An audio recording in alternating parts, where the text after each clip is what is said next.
समेत कई केंद्रीय एजेंसियां पूछताछ कर रही हैं। आमतौर पर ट्रैवल ब्लॉगर खाने पीने, घूमने फिरने की जगह पर वीडियो बनाते हैं, मगर ज्योति ने बांग्लादेश में सैन्य अधिकारी की एक गाड़ी के भी कई एंगल से वीडियो शूट किए थे। इस दौरान किसी ने भी ज्योति को नहीं टोका। ज्योति ढाका में प्रसिद्ध ढाकेश्वरी मंदिर गई थी। ज्योति ने अपने ट्रैवल ब्लॉग में इस मंदिर की डिटेल वीडियो बनाई है। सवाल ये भी है कि लोग दुर्गा पूजा में बांग्लादेश जाते हैं, लेकिन ज्योति फरवरी में क्यों गई? ज्योति के जाने के 5 महीने बाद बांग्लादेश में तख्ता पलट हुआ।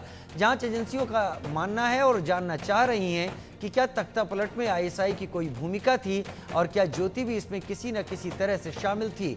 पाकिस्तान भारत में जासूसी का नेटवर्क फैला रहा है।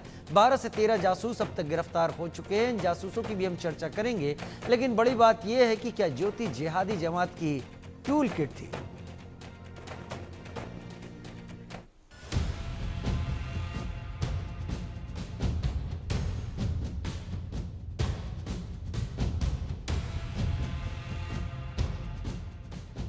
ज्योति गई थी बांग्लादेश, जासूस को क्या संदेश? ज्योति की खुली पोल, पाकिस्तान का क्या क्या रोल? पाकिस्तान के लिए जासूसी के आरोप में पकड़ी गई हरियाणा की यूट्यूबर ज्योति मल्होत्रा की हर गतिविधियों, हर वीडियो की जांच हो रही है। अब केंद्रीय जांच एजेंसियां ज्योति के बांग्लादेश टूर की जांच भी शुरू कर चुकी हैं। ज्योति 19 फरवरी 2024 को सुंदरबन एक्सप्रेस से बांग्लादेश पहुंची थी और उसने 15 दिन तक अलग अलग जगहों से वीडियो बनाए। दरअसल ज्योति का बांग्लादेश दौरा इसलिए जांच एजेंसियों की रडार पर है क्योंकि बांग्लादेश जाने के लिए अक्सर भारतीय दुर्गा पूजा का समय चुनते हैं, लेकिन ज्योति फरवरी में ढाका गई थी। बांग्लादेश की शेख हसीना सरकार का तख्ता पलट में ढाका यूनिवर्सिटी के छात्रों ने भी बढ़ चढ़कर हिस्सा लिया था। अंतर्राष्ट्रीय मीडिया रिपोर्ट्स में इस बात के संकेत मिलने का दावा किया जाता रहा है कि उस तख्ता पलट में बैकहैंड से पाकिस्तान की भी भूमिका थी। इसलिए जांच एजेंसियां ये पता लगा रही हैं कि ज्योति की ढाका यात्रा का इस्तेमाल पाकिस्तानी जासूस और भारत में उच्चायोग अधिकारी बनकर रहने वाला क्या दानिश और आईएसआई ने अपने उद्देश्यों को पूरा करने के लिए किया था। ज्योति ढाका में प्रसिद्ध ढाकेश्वरी देवी मंदिर भी गई थी। ज्योति ने अपने ट्रैवल ब्लॉग में इस मंदिर की डिटेल वीडियो बनाई है। उसने मंदिर में आए हिंदू परिवारों से बात भी की थी। आमतौर पर ट्रैवल ब्लॉगर खाने पीने और घूमने फिरने की जगह पर वीडियो बनाते हैं, मगर ज्योति ने बांग्लादेश में सैन्य अधिकारी की गाड़ी के भी कई एंगल से वीडियो शूट किए थे। इस दौरान किसी ने भी ज्योति को नहीं टोका। 4 मार्च 2024 को ज्योति मैत्री एक्सप्रेस से वापस भारत लौट गई और फिर 5 महीने बाद 5 अगस्त 2024 को तत्कालीन पीएम शेख हसीना ने इस्तीफा दे दिया था। ज्योति के दोबारा बांग्लादेश जाने की तैयारी क्यों? बड़ा सवाल यह भी है कि ज्योति दोबारा बांग्लादेश जाने की तैयारी क्यों कर रही थी। पुलिस को जांच के दौरान उसके घर से बांग्लादेश के वीजा के लिए फॉर्म भरा मिला था। हालांकि उसमें कोई तारीख नहीं लिखी गई थी। जांच एजेंसियां जानना चाहती हैं कि वो बांग्लादेश दोबारा क्यों जाना चाहती थी और क्या वहां उसे किसी खास व्यक्ति से मुलाकात करनी थी। जिहादी जमात की टूल किट ज्योति। बांग्लादेश में हुए उग्र आंदोलन में जिहादी जमात की भी बड़ी भूमिका थी। इस दौरान लगातार हिंदुओं पर हमले भी हो रहे थे। इधर पाकिस्तान में भी जिहादी जमात बड़े स्तर पर सक्रिय है, बल्कि आईएसआई और पाकिस्तानी सेना भी जिहादी मानसिकता से ही काम करती है। ऐसे में बड़ा सवाल ये है कि क्या ज्योति जिहादी जमात की टूलकिट की तरह इस्तेमाल हो रही थी। ज्योति फिलहाल 4 दिन के रिमांड पर हिसार पुलिस की कस्टडी में है, जहां उससे पुलिस के अलावा एनआईए, आईबी और मिलिट्री इंटेलिजेंस समेत कई केंद्रीय एजेंसियां पूछताछ कर रही हैं। पहलगाम आतंकी हमले, पाक दूतावास कर्मी दानिश से गहरे संबंध, पाकिस्तान में आईएसआई एजेंट से चैट, पाकिस्तान को खुफिया जानकारी साझा करने समेत कई मसलों पर ज्योति को लेकर जांच चल रही है।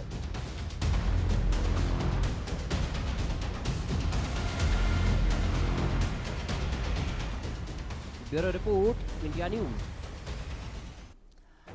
तो खास सहयोगी मेरे साथ इस वक्त जुड़ रहे हैं ज्यादा जानकारी के साथ ज्योति मल्होत्रा के इस पूरे एपिसोड को लेकर। दिल्ली से मेरे सहयोगी संभव शर्मा मेरे साथ जुड़ रहे हैं, जो जांच एजेंसियों और इसको लेकर अदालत में क्या कार्रवाई चल रही है उससे जुड़ी हुई जानकारी सामने रखेंगे। दूसरा, कोलकाता से मेरे सहयोगी रैनिक दत्ता मेरे साथ इस वक्त जुड़ रहे हैं। सबसे पहले संभव, आपका रुख करते हुए, ये एक अलग चीज निकल कर आ रही है संभव कि जहां जहां इसकी विजिट हुई वो विजिट एक यूट्यूबर की विजिट नहीं कही जा सकती। उन विजिट का समय, उन विजिट का टाइम, अब जाहिर सी बात है अगर कोई ट्रैवल ब्लॉगर जो कि गुजरात की कुछ अच्छी बातें बताना चाहे, दिखाना चाहे, तो ज्यादातर समय चुनता है जब वहां पर गरबे का मौसम होता है, यानी जो सबसे ज्यादा फेमस चीजें होती हैं। अब अगर कोलकाता या उससे आगे हम बांग्लादेश में भी जाएं तो दुर्गा पूजा के समय पर लोग ऐसे मंदिरों में जाके विजिट करते हैं। क्या इंडिकेशंस मिल रहे हैं इन्वेस्टिगेशन एजेंसीज को? हालांकि हिसार पुलिस की कस्टडी में है, लेकिन आईबी है, एनआईए है, मिलिट्री इंटेलिजेंस, सब इस वक्त पूछताछ कर रहे हैं। संभव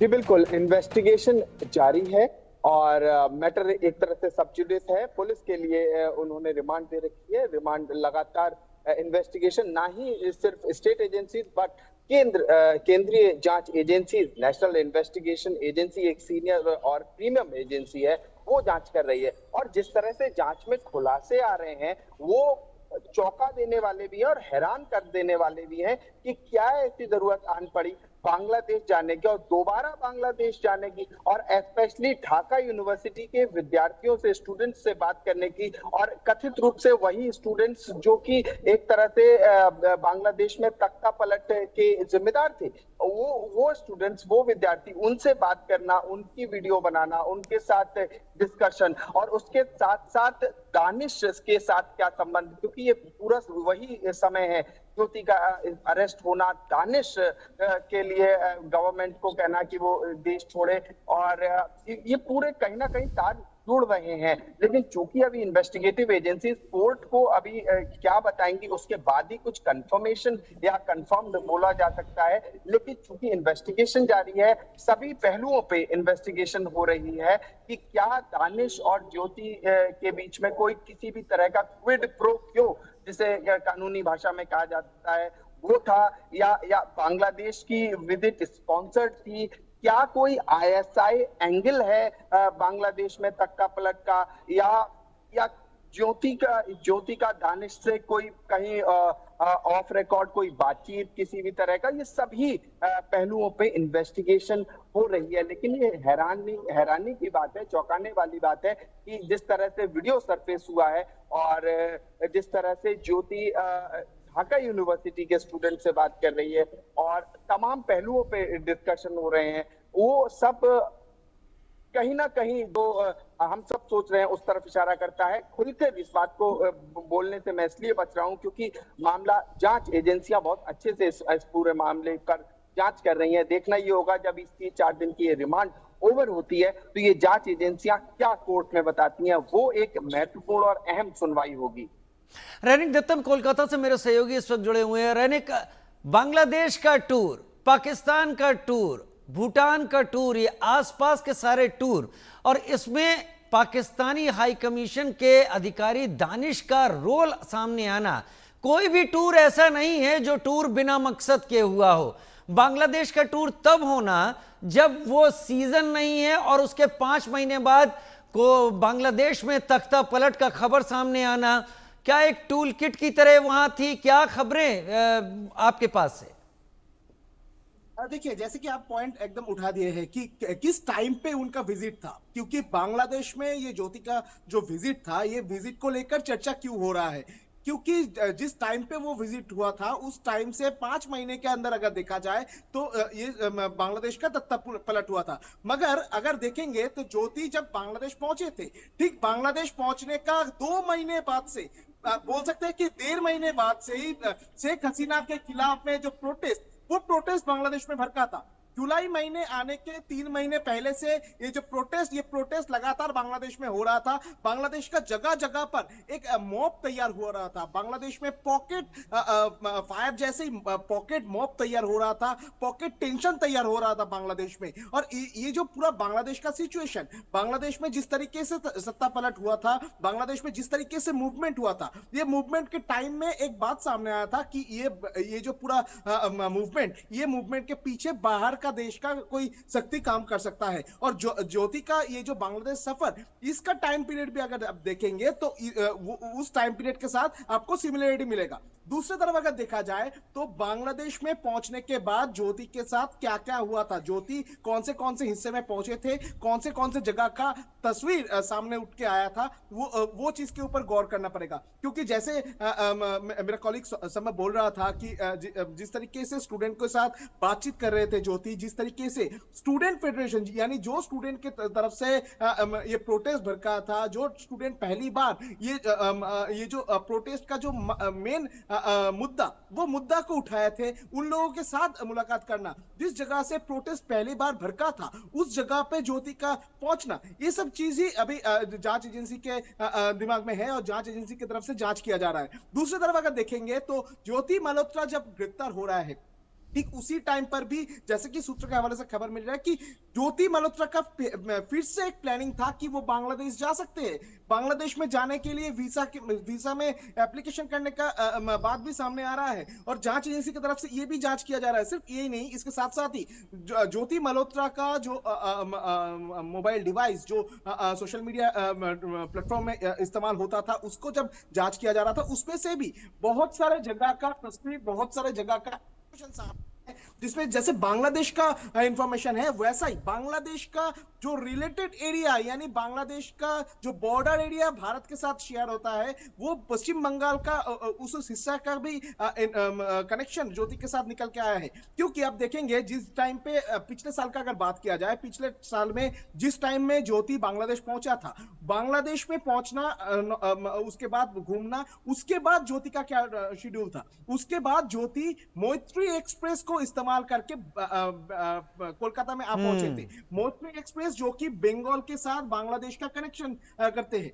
उसको उसमें उसका जो ट्रैवल वीडियो, वो ट्रैवल ब्लॉग भी ज्योति की तरफ से तैयार किया गया था। ज्योति कोलकाता में उतरे थे, हावड़ा स्टेशन में उतरने के बाद ज्योति की तरफ से एक वीडियो तैयार किया गया था जो सोशल मीडिया में ऑलरेडी पब्लिश किया गया है। उसके बाद ज्योति लगातार 2 दिन पश्चिम बंगाल में घूमे थे, जिसमें पश्चिम बंगाल का एक जो ट्रैवल ब्लॉगर, उसमें उनका साथ दिए थे। उनके तरफ से पश्चिम बंगाल के बहुत सारे जगह को उनका घूम के दिखाया गया था। ये जो पूरा ट्रैवल सिचुएशन, ये जो अगर आप सिनेरियो देखेंगे तो इसमें आपको देखने को मिलेगा कि ज्योति ने बांग्लादेश के बाद बंगाल में आने का फैसला लिया था।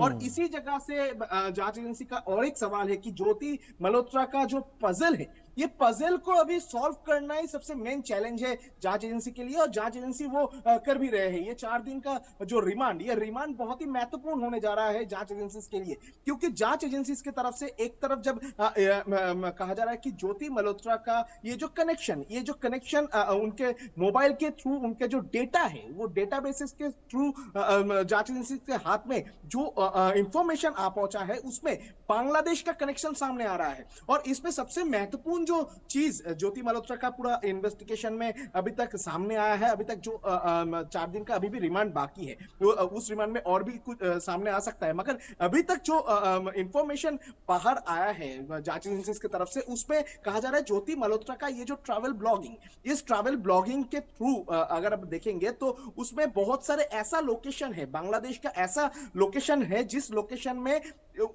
शेख हसीना को जब देश छोड़ने पड़ी थी, ठीक वो लगातार 3 दिन जिस जगह पे सबसे ज्यादा मूवमेंट हुआ था, और शेख हसीना देश छोड़ने के बाद जिस जगह पर शेख मुजीबुर रहमान के जो तस्वीर थे, उस जगह पर हमले का घटना घटाया गया था, जिस जगह पर सबसे ज्यादा हिंसा का घटना घटाया गया था, ये सब जगह में भी ज्योति का ट्रैवल ब्लॉगिंग का जो तस्वीर, वो तस्वीर भी सामने आया है। यानी ज्योति का बांग्लादेश के साथ जो कनेक्शन, इसमें क्या पाकिस्तान का कोई लिंक था, पाकिस्तान की तरफ से क्या ज्योति को स्पॉन्सर किया गया था, इस तरीके का सवाल भी जिस तरीके से आएगा उसी तरीके से सवाल आएगा क्या बांग्लादेश में जो घटना घटाया गया था उसमें ज्योति का कोई रोल था, ये सवाल भी सामने आ रहा है। एकदम एकदम आपका इशारा सही, आप दोनों बने रहिए मेरे